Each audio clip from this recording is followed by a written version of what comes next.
मुझे बताइए कि अगर आप इतनी जीत के लिए कॉन्फिडेंट है तो ममता बनर्जी ये क्यों कहती हैं कि वो इलेक्शन कमीशन को सुप्रीम कोर्ट ले जाएंगी? मुझे बताइए कि हमने देखिए बंगाल के साथ साथ और भी राज्य में इलेक्शन हो रहे हैं, जहां पर कहीं पर 2 फेज में, कहीं पर एक फेज में इलेक्शन हुआ है। लेकिन आज बंगाल में 8 फेजों में इलेक्शन करना, ये देखिए, अगर लास्ट में जब कोविड सिचुएशन इतना बढ़ रहा है, फिर भी ये हर दल ने कहा, रिक्वेस्ट किया कि 3 फेज को 1 फेज में ले आइए। लेकिन इलेक्शन कमीशन जो है, लग रहा है कि भारतीय जनता पार्टी इंस्ट्रक्शन में चल रहा है। और ये सही में ये एक इलेक्शन कमीशन को फेयर होना चाहिए। लेकिन आज भारत में हर इंस्टीट्यूशन बिक चुका है, सिस्टम कोलैप्स हो चुका है, और भारत के जो डेमोक्रेसी है, गणतंत्र है, सही में जो है बहुत बड़ा चुनौती में आके खड़ा हो गया है। कहीं पर भी कोई कुछ बोल नहीं सकता है, कोई कुछ पहन नहीं सकता है। जो भी बोलेगा वो एंटी नेशनल बन जाएंगे। बस जो भारतीय जनता पार्टी लोकसभा चुनाव में भी मल्टी फेज हुआ था। लोकसभा चुनाव के परिणाम सबके सामने थे। इसी वजह से देख रहे हैं, खासतौर से बीजेपी के वोट परसेंटेज में क्या वो शेड्यूलिंग का असर है? शुभेंदु जी, सिर्फ क्या जी, एक बार सवाल रिपीट करिएगा।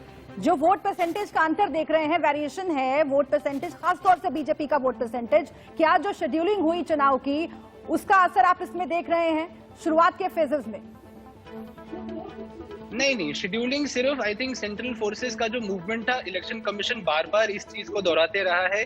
सिक्योरिटी ऑफ द वोटर्स उनके लिए सबसे ज्यादा प्रायोरिटी पे था, और सेंट्रल फोर्सेस का जो मूवमेंट था उस वजह से के लिए शेड्यूलिंग ऐसा रखा गया था। यहाँ से साउथ से शुरू किया, फिर सेंटर पे गए, फिर नॉर्थ में गए, फिर खत्म हुआ। तो इसलिए शेड्यूलिंग के लिए आई डोंट थिंक ऐसा कुछ कोई भी प्रॉब्लम था। कोविड का जो ये, मैं अभी और सीटों को प्रोजेक्ट करने वाला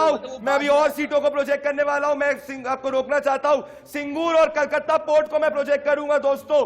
सिंगूर के अंदर जहां से ममता बनर्जी का पूरा राजनीतिक आंदोलन की शुरुआत हुई थी, जनता के आंदोलन की शुरुआत हुई थी, वहां पे इस वक्त बीजेपी जीत रही है। तो बड़ी खबर यह है दोस्तों, सिंगूर के अंदर ये दोनों एक दूसरे के बहुत आर्च राइवल्स हैं। बच्चा राम मन्ना जो है वो टीएमसी के हैं, रविंद्रनाथ भट्टाचार्य पहले टीएमसी में थे, अब बीजेपी में आ गए थे। ये टीएमसी से इसलिए कपाते क्योंकि ये शुरुआत से सिंगूर के आंदोलन के अंदर इन्वॉल्व थे, तो यहां से बीजेपी जीत रही है। कलकत्ता पोर्ट में तृणमूल कांग्रेस के फिराद हकीम, बॉबी हकीम के नाम से इनको जाना जाता है, ये भारी मात्रा से भी, मार्जिन से भी जीत रहे हैं। और कलकत्ता पोर्ट के अंदर ये ममता बनर्जी की राइट हैंड है, ये बॉबी हकीम जो है कलकत्ता पोर्ट से जीत रहे हैं। पर सिंगूर के अंदर ममता बनर्जी की तृणमूल कांग्रेस हार रही, तो सिंगूर और नंदीग्राम हार रहे हैं, कलकत्ता पोर्ट जीत रहे हैं। तो ये बड़ी खबर है, बहुत बड़ी बात है। प्रेम कुमार जुड़ रहे हैं, अनिला सिंह टीएमसी के मेरे साथ पोद्दार जी जुड़ रही हैं। तो ये आप देख सकते हैं। इस वक्त मैं बाकी के राज्यों पे भी आने वाला हूं, आप लोग मुझे कह रहे हैं बाकी के राज्यों को प्रोजेक्ट करेंगे जी, बिल्कुल आऊंगा। तो मैं अनिला जी, कलकत्ता पोर्ट एक तरफ बॉबी हकीम जीत रहे हैं, पर सिंगूर और नंदीग्राम से तो टीएमसी हार रही है हमारे हिसाब से। नलिला जी।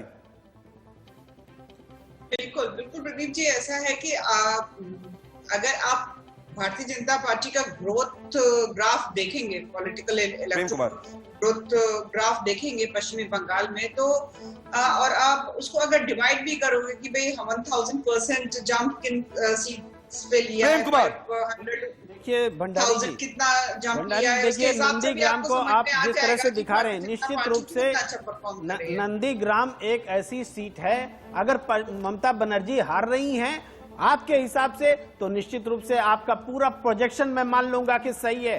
जो है अगर ममता बनर्जी हारती है तो इसका मतलब टीएमसी हारती, ये प्रतीकात्मक है। और मैं मानता हूं कि अगर आप ऐसा होगा तो वो भी होगा, लेकिन मैं ये मानने को तैयार नहीं हूं। ये भी बात कह रहा हूं कि आएंगी तो दीदी ही। शोमेंदु आएंगी तो दीदी कह रहे तब से। शोमेंदु कैसे आएंगी दीदी? दीदी अपनी सीट ही हार जाएगी तो कैसे आएंगी? दीदी के सारे लीडर उनको छोड़ चुके हैं, दीदी का कोई चांस ही नहीं है आने का। इस बार दीदी ऑपोजिशन में फिर से जाके बैठेंगी। ये इसको बोलते हैं हसीन सपने। ऑपोजिशन अब असम को प्रोजेक्ट करने का वक्त आ गया दोस्तों, असम को प्रोजेक्ट करने का वक्त आ चुका है। ये 16% वोट मार्जिन नहीं मिलने वाला बीजेपी को। कि लोकसभा सीट में जितना परसेंटेज वोट मिलेगा उससे 8% ज्यादा मिलेगा। अरे घट जाता है 7%, 15%। असम के नतीजे दोस्तों मैं रोकना चाह रहा हूं, आप लोग नहीं माने, मेरे पास और भी सीटें। असम के नतीजे तो दीदी ही, असम के हारेंगे तो नतीजे मोदी ही, आएंगे तो दीदी आएंगे तो ठीक है। मैं असम के नतीजों पे असम के नहीं, पर लोग मुझे कह रहे हैं कि आप बंगाल पे रहिए। मैं चाहता हूं बंगाल के और नतीजों की बात करें। दोस्तों आप पूछ रहे हैं कि ये किस तरीके से, इसमें एक सबसे इंपॉर्टेंट फैक्टर एक और मैं बताना चाहता हूं कि नॉर्थ के अंदर जो पोदार जी आप मुझे बताइए, आपने अपने मैनिफेस्टो के अंदर नॉर्थ बंगाल के लिए कुछ भी इस वक्त नहीं रखा। आपके मैनिफेस्टो में हर तरफ था, तो राजवंशी वोट हमारे एग्जिट पोल के हिसाब से बीजेपी की तरफ मेजोरिटी स्विंग हो रहा है। नॉर्थ बंगाल आपकी तरफ लोकसभा में भी नहीं गया था, इस वक्त भी नहीं जा रहा है। क्या नॉर्थ बंगाल को अनदेखा करना आपको नुकसान पहुंचा रहा है? उदार जी, टीएमसी।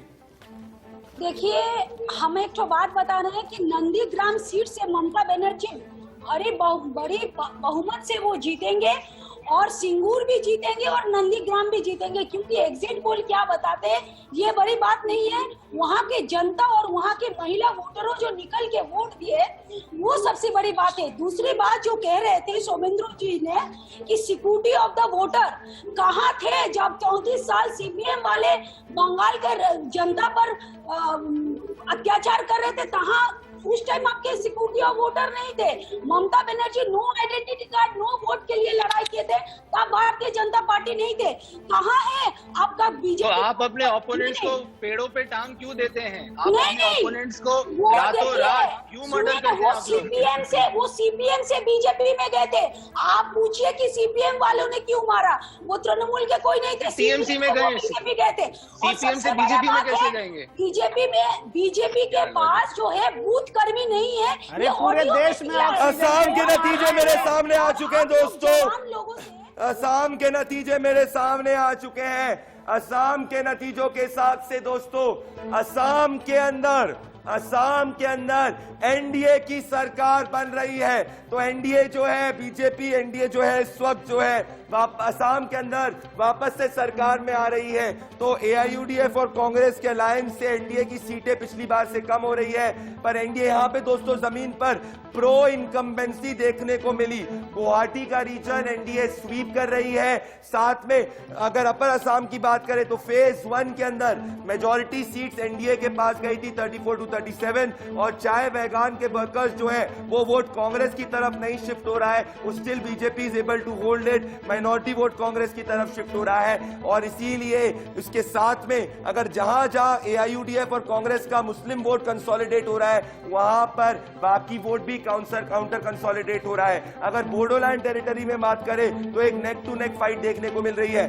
तो BJP pro incumbency Himanta Biswa Sharma और सीएम सोनोवाल जो है उनकी जो जोड़ी है वो बीजेपी को वापस से सत्ता के अंदर ला रही है। ये बहुत बड़ा डेवलपमेंट है, क्योंकि अलायंस होने के बाद, कांग्रेस के अलायंस होने के बाद पर्टिकुलरली बैराक वैली और लोअर असम के अंदर बहुत स्ट्रॉन्ग कांग्रेस गठबंधन थी, पर बाकी के एरियाज के अंदर हमें ये देखने को मिला कि एक प्रो, यहाँ पे रास्ता घाट की लोगों ने बात की, कनेक्टिविटी की बात करी, और विमेन वोटर जो है, महिला वोटर बीजेपी को असम के अंदर जिता रहा है, एनडीए को यहाँ पे जिता रहा है। और एनडीए को मेजॉरिटी मार्क के ऊपर जो पुल कर रही है वो बीजेपी पुल कर रही है, तो ये बहुत इंपॉर्टेंट है।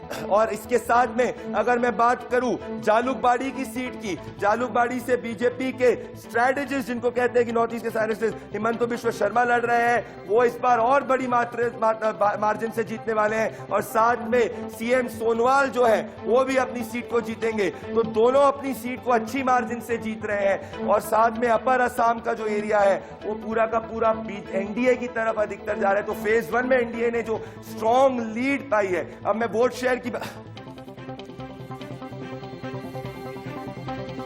मेरे साथ में अनिला सिंह और सुनीत चोपड़ा जो है वो जुड़ रहे हैं। सुनीत चोपड़ा असम के अंदर वापस से, सुनीत चोपड़ा बहुत समय बाद टीवी पे आ रहे हैं। अनिल, सुनीत चोपड़ा असम के अंदर भी एनडीए की सरकार बन रही है। अनिला सिंह, सुनीत चोपड़ा क्या कहना चाहते हैं? प्रो इनकम्बेंसी, बहुत दिनों बाद देख रहा हूं मैं आपको। सुनीत चोपड़ा और अनिला सिंह। असम की जनता जो है वो दोबारा भारतीय जनता पार्टी पर ही भरोसा दिखाएगी। 5 साल का कार्यकाल जो हमारा रहा है उसमें उन्होंने विश्वास दिखाया है, उन्होंने काम देखा है भारतीय जनता पार्टी का। तो सीधी सी बात है, जनता उसी के साथ जाएगी ना जो उसके बीच में रहे, काम करे, उस प्रदेश को, जनता को आगे बढ़ाए। तो मुझे बिल्कुल आश्चर्य नहीं हो रहा है, पूरा भरोसा था असम की जनता के ऊपर कि दोबारा हमको वापस लाएंगे। आपके प्रोजेक्शंस मैं देख रही हूँ और अभी जैसे और भी प्रोजेक्शंस आ रहे हैं अलग अलग एग्जिट पोल्स के, और सभी जो हैं भारतीय जनता पार्टी की सरकार असम में बनाते हुए दिखाई दे रहे हैं। तो यहाँ पे सुनील चोपड़ा मेरे साथ जुड़े। सुनील चोपड़ा क्या कहना चाहते हैं? प्रो इनकम्बेंसी जो है वो असम के अंदर देखने को मिली है, पर मैं इसके पहले सुनील चोपड़ा के पहले कांग्रेस के पास आना चाहता हूँ, क्योंकि कांग्रेस अनुज आत्रे जी आपने असम में बहुत बैंक किया था, पर असम के अंदर आपको नहीं लगता एआईयूडीएफ के साथ जो आपने अलायंस किया वो एक काउंटर प्रोडक्टिव अलायंस हो गया? उसके साथ में एक जमीन पे नैरेटिव रहा, जब स्पेशली जो अजमल के रिलेटिव ने बोला था कि लुंगी इस वक्त असम के अंदर लुंगी वालों और टोपी वालों की सरकार आएगी, उसके साथ एक बहुत स्ट्रॉन्ग काउंटर कंसोलिडेट हुआ। क्या एआईयूडीएफ के साथ अलायंस करना आपको भारी पड़ा?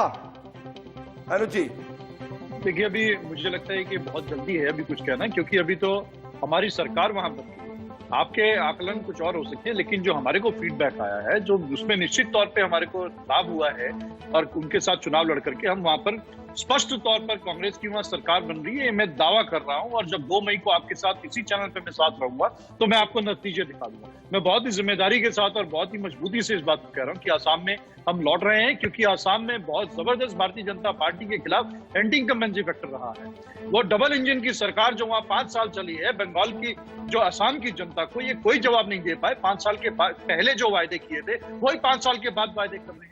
चाहे आप वहां पे चाय बागान के मजदूरों की बात की जाए, महिला सुरक्षा की बात, मैं ये कहना चाह रहा हूं, जो है क्रॉस बॉर्डर, मैं ये आपसे कहना चाह रहा हूं सर, मैं आपसे सीधा सवाल पूछ रहा हूं कि क्या एआईयूडीएफ के साथ अलायंस करना आपको सही रहा कि गलत रहा? आपने बोला कि ऊपर का चाय बागान के वर्कर्स जाएंगे, पर वो जो कमेंट था उससे काउंटर कंसोलिडेशन तो हुआ ही। ये तो आप भी नहीं सहमत होंगे कि लुंगी वाला टोपी वाला कमेंट से? क्या आप सहमत है उससे? आप इतने एक्सपीरियंस व्यक्ति, पार्टी के लोगों जो है अलग अलग कमेंट्स करते रहते हैं, उन कमेंट्स को लेकर के वो पार्टी का कमेंट नहीं है। आपने जो कमेंट की बात करें तो देखिए, भारतीय जनता पार्टी के नेता भी बहुत उल्टे सीधे कमेंट्स किए हैं, लेकिन कमेंट्स की बात ना करें। पार्टी ऑन द होल क्या बोलती है, पार्टी की आइडियोलॉजी क्या है, किस कॉमन मिनिमम एजेंडा के तहत चुनाव लड़ा गया, वो कांग्रेस पार्टी की शर्तों पर चुनाव लड़ा गया। कांग्रेस पार्टी ने एक नियम कायदा तय किया था, हमने जो सरकार बनेगी उसके बाद किन किन जो है कॉमन मिनिमम एजेंडा पे सरकार बनेगी और सरकार किस पे काम करेगी, और वही जो है जनता के सामने हम वायदे लेकर के गए थे, उसी को जनता ने स्वीकार किया है और जनता ने वही पसंद किया है। आज कम्युनलिज्म की राजनीति देखेंगे सर, कम्युनल तो टोपी वाला कमेंट भी कम्युनल हो सकता है। मेरे साथ तजिंदर बग्गा, मैं आपके साथ जुड़ रहा हूँ, आप मेरे साथ तजिंदर बग्गा और तहसीन पूनेवाला जुड़ रहे हैं। अगर मैं चाहूँ कि तजिंदर बग्गा और तहसीन पूनेवाला जुड़ रहे हैं। तजिंदर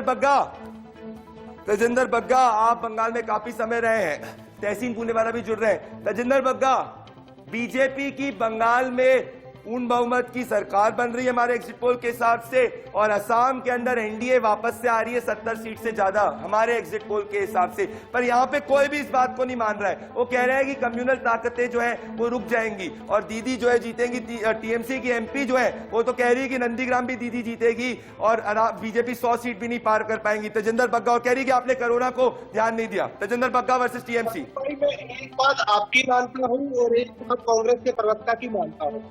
आपकी बात जो मानता हूँ कि भारतीय जनता पार्टी पूर्ण बहुमत की सरकार बना रही है, और एक बात टीएमसी के प्रवक्ता की मानता हूँ कि सांप्रदायिक बिल्कुल सांप्रदायिक ताकतें हारेंगी। जो दुर्गा पूजा के विसर्जन पे गए थे वो सांप्रदायिक ताकतें हारेंगी, वो सांप्रदायिक ताकतें हारेंगी। ठीक है, इस चर्चा को आगे बढ़ाएंगे, इस चर्चा को आगे रहेंगे हमारे साथ, और भी स्टेट्स की बात करनी जरूरी है। केरल की बात करेंगे, तमिलनाडु की बात करेंगे, पुडुचेरी में किसकी सरकार बन रही है। लगातार इंडिया न्यूज का ये एग्जिट पोल आप देखते रहिए। पश्चिम बंगाल और असम पर भी चर्चा हम आगे गेस्ट से जारी रखेंगे, क्योंकि जो रिजल्ट सामने आ रहे हैं, जो एग्जिट पोल के नतीजे हैं, उन पर और समझना जानना बहुत जरूरी है।